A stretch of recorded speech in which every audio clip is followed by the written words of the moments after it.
231 என்ன சொல்லுதுன்னு படி, நீ போய் இடி. நான் மீண்டும் சொல்றேன், municipality administration under deputy commissioner கவுன்சிலுக்கு எந்த விதமான அதிகாரமும் இல்லை. எந்த விதமான அந்த மார்க்கெட்டை நீங்க உண்மையாவே பண்ணணும்னு சொன்னா, நீங்க அங்க பக்கத்தில் இருக்கக்கூடிய குதிரை ஸ்டாண்ட் இச்சுங்க, இன்னும் கொஞ்சம் அந்த வீடிங்களெல்லாம் எல்லாத்தையும் இச்சிட்டீங்கன்னா அந்த மெயின் கேட்டை அங்கே போட்டுடலாம். அப்போ அந்த ஒரு துண்டு வீடு மட்டும் எப்படி அந்த இடத்துல வரல அப்படின்றத நான் கூட போறதில்லை. ஆண்டர்சன் பேட்டில் இருக்கக்கூடிய வியாபாரிகள் இன்னைக்கு எந்த விதத்திலையும் வியாபாரம் இல்லாத இருக்கிறாங்க. அங்க கூட எங்கன்னா போய் பல கோடி கடன் வாங்கி ஆண்டர்சன் பேட்டை நீங்க டெவலப் பண்ணீங்கன்னு சொன்னா சேவ் கேஜிஎஃப் உங்களை வெல்கம் பண்ணும். யாரோ ஒரு பினாமி ஹாஸ்பிட்டல் கட்டுறதுக்காக என்டையர் 4 ஏக்கர் மார்க்கெட்டை இடிப்பீங்கன்னு சொன்னா நீங்க யாருக்காக சார்பாக ஒரு ஆலோசனை கூட்டம் இங்க நடந்துனுக்குது. இந்த ஆலோசனை கூட்டத்தில் ஸ்லாட்டர் ஹவுஸ்லேருந்து பீப் மார்க்கெட்டினுடைய மெர்ச்சன்ட்டு அந்த ஆஃபீஸ் பேரர்ஸ் இங்கே வந்துக்கிறாங்க. அதே நேரத்தில் கிராஸ் மார்க்கெட்டினுடைய இருந்து மசூத்ன்றவர் கூட இங்கே வந்திருக்கிறாரு. அதே மாதிரி எம்ஜி மார்க்கெட்லேருந்து ஜனார்தனன் செயலாளர் இங்கே வந்திருக்கிறாங்க. இங்கே முக்கியமாக இது ஏதோ ஒரு முக்கியமாக இந்த விஷயத்தை ஏன் சொல்ல வரோம் அப்படின்னு சொன்னால், ஸ்லாட்டர் ஹவுஸ் காசுங்களை நேற்று எம்எல்ஏ ஆஃபீஸில் கூப்பிட்டுக்கிறாங்க. நீங்கள் ஸ்லாட்டர் ஹவுஸை காலி பண்ணோம், நாங்கள் அதை டெமாலிஷன் பண்ண போகிறோம் அப்படின்னு சொல்லிட்டு அவங்கக்கிட்ட அவங்க கேட்டுக்கிறாங்க. வேணா சேவ் கேஜிஎஃப்க்கு பிரசிடென்ட்டுக்கு செக்ரட்டரிக்கு நாங்களே சொல்கிறோம், அவங்க கூட கன்வின்ஸ் பண்ணுறோம் அப்படின்னு அவங்க சொல்லியிருக்கிறாங்க. ஸோ கேஜிஎஃப் ஃபுல்லாக இன்னைக்கு மாட்டுக்கறி நிறுத்தின பிறகு எவ்வளோ பெரிய அதிருப்தி இருந்துச்சு, எவ்வளோ பேர் அப்போஸ் பண்ணாங்க. இன்னைக்கு மாட்டுக்கறி வித்துனுக்கிறதுனால இன்னைக்கு எவ்வளோ பேர் இன்னைக்கு அது நான் இன்னைக்கு கூட சொல்கிறேன், அது ஒரு 2 லட்சம் மக்களுடைய அன்றாட உணவு. அதை தடை பண்ணுறதுக்கு யாருக்கும் அதிகாரம் இல்லை. அதுக்கு நாங்கள் சேவ் கேஜிஎஃப் கார் கூட நாங்கள் சொல்கிறோம், அவங்க கூட ஒன்றும் பண்ண முடியாது, நாங்கள் அவங்களுக்கு கூட கன்வின்ஸ் பண்ணுறோன்னு சொல்கிறதுனால இந்த எமர்ஜென்சி மீட்டிங்கை நாங்கள் வச்சு சொல்கிறோம். ஸ்லாட்டர் ஹவுஸில் நாங்கள் பின்வாங்கிறதில்ல.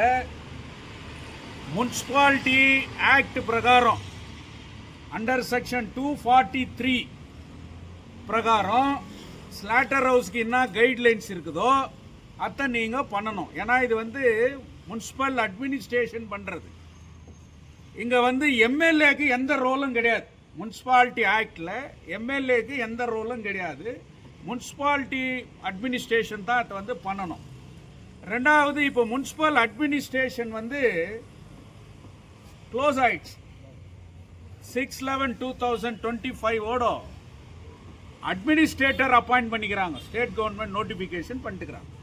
அப்போ அட்மினிஸ்ட்ரேட்டர் யாருன்னா இந்த டிஸ்ட்ரிக்டுடைய டிசி. ஸ்லாட்டர் ஹவுஸ் மேலே கை வைக்கணும், ஸ்லாட்டர் ஹவுஸ்காரை கூப்பிடணும், ஸ்லாட்டர் ஹவுஸை எடுக்கணும் அப்படின்னு சொன்னால் டிசி இன்டர்ஃபியரன்ஸ் ஆகணும். டிசி டைரக்ஷனில் தான் கமிஷனர் அங்கே போய் பேசணும். ஆனால் கமிஷனரும் பேசுறதில்ல, டிசியும் பேசுறதில்ல.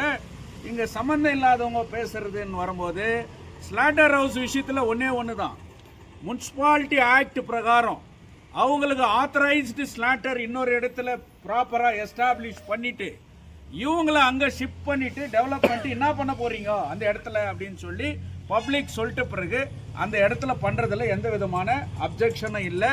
அதனால் இது எதுவும் பண்ணாமல் ஸ்லாட்டர் ஹவுஸ் மேலே கை வச்சா கண்டிப்பாக கோர்ட்டுக்கு போக வேண்டி வரும். இது லீகலாக போக வேண்டி வரும். அதே நேரத்தில் சேவ் கேஜிஎஃப் கூட ஜனங்களை ஒன்றா சேர்த்து அந்த மக்களோட ஒன்றா சேர்ந்து அவங்களுக்காக குரல் கொடுக்கறதுல நாங்கள் பின்வாங்க மாட்டோன்றது ஸ்லாட்டர் ஹவுஸ் சப்ஜெக்ட். இந்த கிராஸ் மார்க்கெட் அப்படின்னு வரும்போது, இந்த கிராஸ் மார்க்கெட்டில் நான் கூட நினச்சேன் ஏதோ எல்லா ப்ரொசீஜர்ஸை ஃபாலோ பண்ணிட்டு இவங்க இன்னைக்கு கிராஸ் மார்க்கெட்டை இடிச்சிருக்கிறாங்க அப்படின்னு பார்த்தா இல்லை.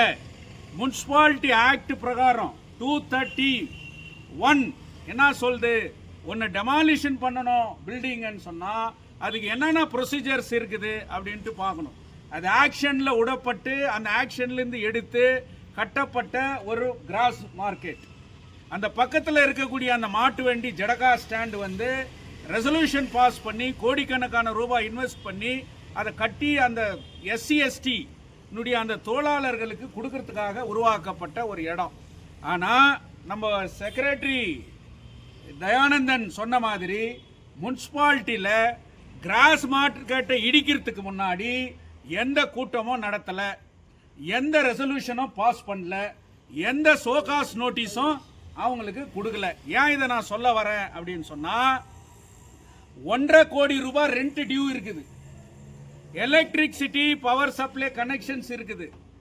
அதே நேரத்தில் வந்து அங்கே கூட பார்த்தீங்கன்னா எல்லா விதமான பல பேர் அன்றாட பிழைப்பு நடத்துகிறவங்க அங்கே வியாபாரம் பண்ணி நின்றுக்கிறாங்க. வெறும் ஓனருக்கு மட்டும் இல்லை, அவங்க லீஸ் விட்டுக்கிறாங்களோ சப் லீஸ் விட்டுக்கிறாங்களோ இன்னொருத்தர்களை விட்டுக்கிறாங்க. சட்டம் என்ன சொல்லுது, ஈவன் ட்ரெஸ்பாசர் யாராவது இருந்தால் கூட அவனை இல்லீகலாக அவனை எவிக்ட் பண்ணோன்னு சொல்லுது. ஆனால் இல்லீகலாக அவங்கள எவிக்ட் பண்ணாங்க. நாம் கூட நினச்சோம் இவங்கன்னா ஊரை வந்து சிங்கப்பூர் பண்ண போகிறாங்க, ஊர் வந்து நாளைக்கே என்ன பெரிய எம்ஜி மார்க்கெட் ஆகிட போகுது, நம்ம ஊர் கேஜிஎஃப்க்கு இன்டர்நேஷ்னல் லெவலில் பேர் வந்துட போகுது அப்படின்னு சொல்லிட்டு நாம் பார்த்தோம். ஆனால் அது இல்லை பேக்ரவுண்டு. அங்கே யாரோ ஒருத்தர் ஒரு சவுல்ட்ரியை ஹாஸ்பிட்டல் கட்டுறதுக்கு கேஜிஎஃப்ல இன்னைக்கு பினாமி அட்மினிஸ்ட்ரேஷன் பண்ணுகிறவர் அந்த இடத்த வாங்கியிருக்கிறாருன்றது ரிலையபிள் இன்ஃபர்மேஷன். அவங்க பொண்ணு டாக்டரா, அந்த டாக்டருக்கு ஒரு ஹாஸ்பிட்டல் கட்டுறதுக்காக இன்னைக்கு அந்த முயற்சி பண்ணி நிற்கிறாருன்றது ரிலையபிள் இன்ஃபர்மேஷன். அந்த ஹாஸ்பிட்டல் அங்கே வரணும்னு சொன்னால் அங்கே சென்ட்ரலில் ஒரு நல்ல ஒரு ஹைஜீனிக்கான ஒரு காம்ப்ளெக்ஸுங்க இன்டர்நேஷ்னல் லெவலில் இருக்கக்கூடிய மார்க்கெட் உருவாகணும். ப்ளஸ் அந்த ஹாஸ்பிட்டலுக்கு போகிறதுக்கு ஒரு நல்ல ரோடு வேணும் அப்படின்றதுக்காக திட்டம் போட்டு இன்னைக்கு அவங்களுடைய சொந்த டெவலப்மெண்ட்டுக்காக அநியாயமாக மார்க்கெட்டுக்கு மேலே கை வச்சுக்கிறாங்கன்றது கூட அத்தன்டிகேட்டட் ரிலையபிள் இன்ஃபர்மேஷன். சரி, அதோட ஆட்சின்னு பார்த்தா இன்னைக்கு திடீர்னு எம்ஜி மார்க்கெட்டில் அந்த பன்னிக்கறி வியாபாரம் பண்ணுற லதா பேக்கரி கிட்டேருந்து அங்கே கூட நாங்கள் இடிக்கிறோம்னு சொல்லி அங்கே இருக்கிற வியாபாரிகளை கூப்பிட்டு நீங்கள் காலி பண்ணணும் இல்லைன்னா நாங்கள் இடிக்கிறோம்னு சொல்லிட்டு இன்னைக்கு அவங்க சொல்லியிருக்கிறாங்க. சேவ் கேஜிஎஃப்க்கும் இந்த மார்க்கெட்டுக்கு எம்ஜி மார்க்கெட்டுங்களுக்கு என்னையா சம்பந்தம், இவங்க ஏன் இந்த பாலிடிக்ஸ் பண்ணுகிறாங்கன்ட்டு யாரும் நினைக்கக்கூடாது. இன்னைக்கு அந்த மார்க்கெட் வியாபாரிங்க கிட்ட அந்த சங்க தலைவருங்கிட்ட நாங்கள் பேசும்போது சுமார் 10,000 பேர் பிழைக்கிறதுக்காக இருக்கக்கூடிய அந்த எம்ஜி மார்க்கெட் இன்னைக்கு இருக்குதுன்னு சொல்லிட்டு, அதே நேரத்தில் ஏசியாவிலேயே ஒரே ஒரு மார்க்கெட்டுன்னு சொன்னால் இந்த என்ட்ரன்ஸுக்கு போனால் அந்த என்ட்ரன்ஸ்லேருந்து வெளியே வரும்போது A to Z ஒரு கல்யாணத்துக்கு என்ன வாங்கணுமோ எல்லாத்தையும் வாங்கின்னு அண்ணாண்ட வந்து ஒரு சினிமா பார்த்துட்டு வீட்டுக்கு போகிற அளவுக்கு இருக்கக்கூடிய ஒரு சிஸ்டமேட்டிக் பிரிட்டிஷ் கன்ஸ்ட்ரக்டட் மார்க்கெட்டு. ஒரு மார்க்கெட் டெவலப்மெண்ட் பண்ணுறதில்ல எங்களுக்கு எந்த விதமான அப்ஜெக்ஷனும் இல்லை. ஒரு இடத்த அபிவிருத்தி பண்ணணும்னு சொன்னால் ஆல்டர்னேட்டிவ் இன்னொரு இடத்த வந்து நீ கொடுக்கணும். ஆனால் இச்சிட்ட பிறகு சொல்கிற உங்களுக்கு நாங்கள் இன்னொரு இடத்த நாங்கள் அலாட் பண்ணுறோன்னு சொல்லிட்டு சட்டத்தில் எடுக்கிற இடம் இருக்குதா, முனிசிபாலிட்டி ஆக்டில் இடம் இருக்குதா, ரிசர்வேஷன் பாலிசி மேலே தான் ஒரு கடையில் டெண்டர் விட முடியும். அந்த ரிசர்வேஷனில் எஸ்சி எஸ்டிக்கு எவ்வளோ, எஸ்டிக்கு எவ்வளோ, பேக்வேர்டுக்கு எவ்வளோ, ஜென்ரலுக்கு எவ்வளோன்னு சொல்லிட்டு கேட்டகரி வருது. இதை மீறி யாருக்காவது அந்த மார்க்கெட்டை கொடுக்க முடியாது. அதனால் ஆல்டர்னேட்டிவ் எந்த விதமான சஜஷனும் அவங்களுக்கு பண்ணலை. அதே நேரத்தில் இன்னைக்கு என்டையர் மார்க்கெட்டே நாங்கள் இடிக்கிறோம், நாங்கள் ஏதோ பண்ணுறேன்னு சொன்னால் இன்னும் யாருக்கிட்ட நீங்கள் பண்ணியிருக்கிறீங்க? ஒரு கடன் வாங்கி ஒரு இடத்த நீங்கள் டெவலப்மெண்ட் பண்ணுறதுக்கு கூட மரியாதைக்குரிய ரூபகலா சசிதர் அவர்களுக்கு நான் வேண்டுகோள் வைக்கிறேன். சீஃப் மினிஸ்டர்கிட்ட பார்த்து ஒரு ஸ்பெஷல் கிராண்ட்டை வாங்கிட்டு வந்து அந்த கிராண்ட்லேருந்து நீங்கள் டெவலப் பண்ணியிருக்கலாம். போய் பங்காரப்பேட்டில் இருக்கக்கூடிய இதில் போயிட்டு ஒரு KDBL போயிட்டு நீங்கள் வந்து 50 கோடி கடன் வாங்கி எங்கள் இடத்த அடமானம் வச்சு அதை எப்போ கட்டி அதில் எப்போ லாபம் வந்து அது மூலிமா எப்போ இந்த மார்க்கெட்டு டெவலப் ஆகுன்றது மிகப்பெரிய கேள்விக்குறி. இன்னைக்கு எம்ஜி மார்க்கெட் வந்து டெவலப்மெண்ட் பண்ணுறதுக்காக இவங்க இடிக்கல, இவங்க ஒருனுடைய பினாமி அந்த மார்க்கெட்டை இடிச்சிட்டு அங்கே வேற ஒரு அதானி அம்பானி குரூப்ஸ் கிட்ட ஒரு பெரிய டீல் பண்ணி அது மூலியமா இன்னைக்கு அவங்க வியாபாரம் பண்றதுக்காக முயற்சி பண்ணுகிறாங்க அப்படின்னு சொல்லிட்டு இன்னைக்கு தெரிய வருது. சேவ் கேஜிஎஃப் யுனைடெட் ஃப்ரண்ட் இன்னைக்கு வியாபாரிகள் அணுகியிருக்கிறார்கள். அதனால நாங்கள் அந்த வியாபாரிகளுக்கு சாதகமான ஒரு நிலை என்னன்னு சொன்னா அவங்களுக்கு ஒரு மாற்று திட்டத்தை சொல்லணும். ஆல்டர்னேட் இந்த இடம் ஆல்டர்னேட் இதை அலாட் பண்ணியிருக்கிறோம், நீங்க இப்ப டைம் பீயிங் இங்க ஆக்கிபை பண்ணிக்கங்க, உங்க பிசினஸ் இங்க பண்ணுங்க, நாங்க ரீஸ்ட்ரக்சர் பண்றோம், எகைன் வி வில் ரீஷிஃப்ட் சொல்லி அவங்களுக்கு அக்ரிமெண்ட்டோ அண்டர்டேக்கிங்கோ ரைட்டிங்ல கொடுக்கணும். இந்த கேஜிஎஃப்ல யாரும் காய்தல பூ சுத்தின்னு இல்லை. கேஜிஎஃப் ஜனங்களை ஏமாத்திர முடியாது, மார்க்கெட் ஜனங்களை ஏமாத்திர முடியாது. அதனால இந்த மாதிரி தில்லாலங்கடி வேலைகள் எல்லாம் பண்ணக்கூடாது. உண்மையாவே இந்த ஊரினுடைய டெவலப்மெண்ட்டுக்காக நீங்க பண்ணணும் அப்படின்னு சொல்லிட்டு நாங்க சொல்றோம். இதை மீறி நீங்க பண்ணுவீங்க அப்படின்னு சொன்னா இந்த ஆக்ட் பிரகாரம், முனிசிபாலிட்டி ஆக்ட் பிரகாரம் கண்டிப்பா எந்த சோகாஸ் நோட்டீஸும் கொடுக்கல. அந்த வியாபாரிகளை வச்சு நானே கிரிமினல் வழக்கு போட வேண்டிய ஒரு சூழ்நிலை வரும் என்பதை இந்த கமிஷனருக்கும் இன்னைக்கு அட்மினிஸ்ட்ரேட்டரா இருக்கக்கூடிய டெபுட்டி கமிஷனருக்கும் இன்னைக்கு நான் சொல்ல வரேன்.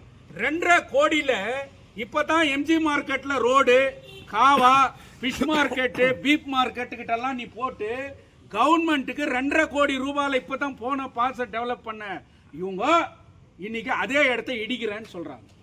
So loss to the government, loss to the contractors சொல்லி இன்னைக்கு 2.5 கோடி ரூபாய் யாருடைய பணம், யாருடைய டாக்ஸ் இன்னைக்கு அது பண்றாங்க.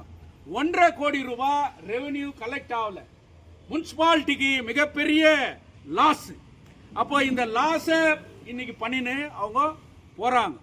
அதனால நாங்க என்ன சொல்றோம்னா, முனிசிபாலிட்டியில எந்த ரெசல்யூஷனும் பண்ணல, எந்த மாதிரி ஒரு மார்க்கெட்டை கட்ட போறோம்னு சொல்லிட்டு இல்ல, யாருக்கிட்ட கடன் வாங்க போறனும் இல்ல, எங்கிருந்து ஃபண்டு வர போதும் இல்ல, ஒரு ப்ளூ பிரிண்ட் இல்ல. ஒரு இடத்த பண்ணணும்னு சொன்னா ஒரு ப்ளூ பிரிண்ட் போடு, முனிசிபாலிட்டி முன்னாடி போடு, எம்ஜி மார்க்கெட் இப்படி தான் கட்ட போறோம், இந்த ஸ்லாட்டர் ஹவுஸ் இங்கிருந்து ஷிஃப்ட் பண்ணிட்டு இப்படி கட்ட போறோம் அப்படின்னு சொல்லிட்டு பண்ணணும். அதனால இந்த ஊரினுடைய டெவலப்மெண்ட்டுக்காக தான் மரியாதைக்குரிய எம்எல்ஏ அவர்களை தேர்ந்தெடுத்திருக்கிறார்கள். அவர் அந்த வேலையை செய்வார் என்கின்ற நம்பிக்கை எங்களுக்கு இருக்குது. உங்களை யாரோ திசை திருப்பினா நீங்க அவங்களுக்கு டைவர்ட் ஆகாம, இந்த ஜனங்க உங்களை நம்பி இருக்கிறாங்க, நம்பி உங்களுக்கு ஓட்டு போட்டுக்கிறாங்க. அதனால நீங்க இந்த டெவலப்மெண்ட் வந்து ப்ராப்பரா பண்ணணும் அப்படின்ட்டு நாங்க சொல்றோம். அப்படி அந்த மார்க்கெட்டை நீங்க உண்மையாவே பண்ணணும்னு சொன்னா நீங்க அங்க பக்கத்துல இருக்கக்கூடிய குதிரை ஸ்டாண்ட் இச்சுங்க, இன்னும் கொஞ்சம் அந்த வீடிங்களெல்லாம் எல்லாத்தையும் இச்சிட்டீங்கன்னா அந்த மெயின் கேட்டை அங்கேயே போட்டுடலாம். அப்போ அந்த ஒரு துண்டு வீடு மட்டும் எப்படி அந்த இடத்துல வரல அப்படின்றத நாம பார்க்கணும். இன்னொன்னு சொல்றோம், பஸ் ஸ்டாண்ட் பக்கத்துல 49 கடை கட்டி 5 வருஷம் ஆச்சு. எஸ்சி எஸ்டிங்களுக்கு நாங்க அந்த கடையை ஒதுக்குறோம்னு சொன்னாங்க. 5 வருஷமா அந்த கடை டெண்டர் விட்டு அவங்களுக்கு ஒதுக்காம பூட்டிட்டு இருக்குது. அப்போ ஒரு கடை 1500 ரூபாய் 2000 ரூபாய்க்கு வாடகை விட்டு இருந்தா கூட இன்னைக்கு முனிசிபாலிட்டிக்கு எவ்வளவு பெரிய லாபம் இன்னைக்கு வந்திருக்கும். 5 வருஷத்துக்கு முன்ன கட்டப்பட்ட ஒரு கடையே திறந்து டெவலப் பண்ண முடியாத ஒரு முனிசிபாலிட்டி இன்னைக்கு எப்படி திடீர்னு ஒரு கிரவுண்ட் பண்ணி ஒரு 2 வருஷத்துல நாங்க இதை கட்டுருவோம் அப்படின்ட்டு இன்னைக்கு சொல்ல முடியும். மைனிங் பகுதியில 35 வார்டுலயும் 10 வருஷமா டாய்லெட் கட்டி அந்த ஜனங்க யூஸ் பண்றதுக்கு இன்னைக்கு திறந்து வைக்கிறதுக்கு இன்னைக்கு முனிசிபாலிட்டி முயற்சி செய்யல. அதெல்லாம் தான் டெவலப்மெண்ட். ஒரு வார்டுலயும் சரியான ரோடு இல்ல, இன்னைக்கு ஒவ்வொரு வார்டுலயும் குடிக்கிற தண்ணி இல்ல, கொசு மொய்க்குது, சுகாதாரம் இல்ல. இது எல்லாத்தையும் ப்ராப்பரா பண்ணி அதுக்கு பிறகு எம்ஜி மார்க்கெட் மேல கான்சென்ட்ரேஷன் பண்ணணும் அப்படின்றது எங்களுடைய. இது அரசியல் காழ்ப்புணர்ச்சியாகவோ சேவ் கேஜிஎஃப் வந்து ஒரு பாலிடிக்ஸ் இன்ஃபர்மேஷனோ இல்ல யாரையும் அப்போஸ் பண்றதுக்காக பேசுறது இல்ல. எம்ஜி மார்க்கெட்ல பிளாக் அண்ட் ஒயிட்டா ப்ராப்பரா நீங்க வெளியிடணும். இதுதான் நாங்க பண்ண போறோம், இதுதான் பண்ண போறோம், இதுதான் ப்ளூ பிரிண்ட். ஆல்டர்னேட் அகாமடேஷன் நாங்க பண்ணி கொடுக்கறோம் அப்படின்னு சொல்றோம். ஸ்லாட்டர் ஹவுஸ் மட்டும் இல்ல, கிராஸ் மார்க்கெட் மட்டும் இல்ல, என்டையர் எம்ஜி மார்க்கெட் மட்டும் இல்ல, கேஜிஎஃப்ல எந்த இடத்துல அழிக்க நினைத்தாலும் சேவ் கேஜிஎஃப் ஃபர்ஸ்ட் நிக்கோன்றத நாங்க தெரிவிச்சுக்கிறோம் சொல்லிட்டு இம்மீடியட்டா இந்த நியூஸ் போனோம். கேஜிஎஃப்ல இருக்கக்கூடிய ஜனங்கள், இளைஞர்கள், இன்னைக்கு இருக்கக்கூடிய இன்டலெக்சுவல்ஸுங்க அவேர் ஆகணும். இந்த மாதிரி விஷயத்துங்களை வாலண்டரியா ஒவ்வொருத்தரும் இன்வால்வ் ஆகி இவங்களுக்கு சப்போர்ட் ஆயிருக்கணும்னு சொல்லி இந்த முனிசிபாலிட்டி ஆக்ட் பிரகாரம் நான் தப்பா பேசினில்ல. 231 என்ன சொல்லுதுன்னு படி, நீ போய் இடி. இது இது வள்ளல் முன்சாமி அவரை நம்ம மரியாதை தான் வச்சுன்னுக்கிறேன். நீங்க எங்க கூட நான் என்ன சொல்றேன்னா, இந்த ரூல்ஸ் எல்லாம் இல்ல, பாவம் உன்னை பலிகடா பண்றாங்க. தயவு செய்து நாளைக்கு நீங்க தான் நடுத்தருவில் நிக்க வேண்டிய ஒரு சூழ்நிலை வரும். அதனால இது வந்து entire illegal against the municipality act சொல்லி இதை மீறினால் சட்ட ரீதியாக எல்லா விதமான நடவடிக்கையும் எடுப்போம் என்பதை கூட இந்த நேரத்தில் நாங்கள் எச்சரிக்கிறோம். சேவ் கேஜிஎஃப், இந்த ஊரை அழிக்க நினைக்க மாட்டோம், இந்த ஊரை காக்க நினைப்போம் என்பது எங்களுடைய ஒரே வேண்டுகோள். இந்த நகரசபை பிரிட்டிஷ்காரங்காலத்திலிருந்து தங்க சுரங்க மைன்ஸ் வளர்ச்சி காலத்திலிருந்து ஆண்ட்ரேஷன் பேட் மார்க்கெட் தான். ராஜீவ்காந்தி சிலை இன்னைக்கு சுத்திட்டு எத்தனை வருஷம், எனக்கு தெரிஞ்சு 30 வருஷமா அது சுத்திட்டு இருக்குது. ஆண்ட்ரேஷன் பேட்னுடைய பஸ் ஸ்டாண்டு இன்னைக்கு 2000 திறக்கிறேன்னு சொல்லி இன்னைக்கு 25 வருஷமா அங்க ஒரு பஸ் கூட போறதில்லை. ஆண்ட்ரேஷன் பேட்ல இருக்கக்கூடிய வியாபாரிகள் இன்னைக்கு எந்த விதத்திலையும் வியாபாரம் இல்லாத இருக்கிறாங்க. ஆண்ட்ரேஷன் பேட் பகுதியில் எந்த வளர்ச்சியும் இல்லை. தயவு செய்து அங்க கூட எங்கன்னா போய் பல கோடி கடன் வாங்கி ஆண்ட்ரேஷன் பேட்டை நீங்க டெவலப் பண்ணீங்கன்னு சொன்னா சேவ் கேஜிஎஃப் உங்களை வெல்கம் பண்ணும். ஆண்ட்ரேஷன் பேட்ல பண்றதுக்கோ இருக்கிறத டெவலப்மெண்ட் பண்றதுக்கோ அந்த பஸ் ஸ்டாண்டை செயல்படுத்துறதுக்கோ நீங்க முயற்சி செய்யணும். வேத்தமங்கலா வாட்டர் கேஜிஎஃப் ஜனங்களுக்கு குடிக்கிறதுக்கு நீங்க சும்மா போய் நிக்குது கீழே அந்த தண்ணியை குடிச்சு ஒவ்வொரு வீட்லயும் குடிக்கிற தண்ணியை திறந்து விட்டீங்கன்னா உண்மையாவே முனிசிபாலிட்டியை நாங்க பாராட்டுவோம். நான் மீண்டும் சொல்றேன், municipality administration under deputy commissioner deputy கமிஷனருடைய உத்தரவு இல்லாம எந்த வேலையும் செய்ய முடியாது. இருக்கிற கவுன்சிலுக்கு எந்த விதமான அதிகாரமும் இல்லை, எந்த விதமான முடிவும் இவங்க எடுக்கல. அதனால சேவ் கேஜிஎஃப் மீண்டும் வலியுறுத்துறோம், அப்பீல் பண்றோம். லீகலா முனிசிபாலிட்டி ரூல்ஸ் அண்ட் ரெகுலேஷன் பிரகாரம் கவர்மெண்ட் கைட்லைன்ஸ் பிரகாரம் நீங்க செய்யணும். யாரோ ஒரு பினாமி ஹாஸ்பிட்டல் கட்டுறதுக்காக என்டையர் 4 ஏக்கர் மார்க்கெட்டை இடிப்பீங்கன்னு சொன்னா நீங்க யாருக்காக நிக்கிறீங்களோ அவர் இந்த ஊர்ல காலை கூட வைக்க முடியாது அப்படின்றத எச்சரிக்கிறோம்.